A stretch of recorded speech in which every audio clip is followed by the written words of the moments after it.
Hello everyone, আসসালামু আলাইকুম। আমি নাইম ইসলাম, আপনাদের নিউ একটা ব্লগ নিয়ে চলে আসলাম। এখন আছি আমি ঢাকা সদরঘাট। সকাল 8টা বাজে আমি কক্সবাজার থেকে রওনা দিচ্ছি ঢাকার উদ্দেশ্য করে। তো এখন বাজে রাত্র 8টা, চলে আসলাম কক্সবাজার থেকে ঢাকাতে। তা আমরা বরিশালেরা যদি যাই, বরিশাল যদি লঞ্চে না যেতে তাহলে কীভাবে বলেন, এই জন্য লঞ্চে যাওয়ার প্ল্যান করলাম। আর আপনাদের মাঝে আমি আরও অনেক ব্লগ ভিডিও দিতে পারিনি, কারণ আমি অসুস্থ ছিলাম এই জন্য।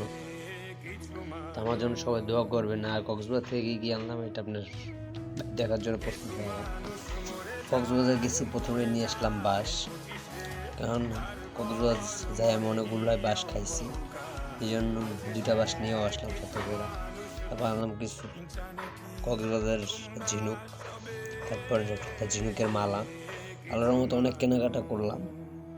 আর কক্সবাজার গেছি যদি আচার না কিনে তাহলে কীভাবে বলেন, এই জন্য মন ভরে কিছু আচার কিনলাম। আর নতুন পেজ, আপনারা সবাই লাইক কমেন্ট শেয়ার করে পাশে থাকবেন। আর আমি অসুস্থ দেখে আপনাদের মাঝে আমি ভয়েসটা দিতে পারলাম না ভালো মতো। আমার যদি কোনো বলে আপনারা অবশ্যই বলবেন। ভালো থাকবেন, বাই।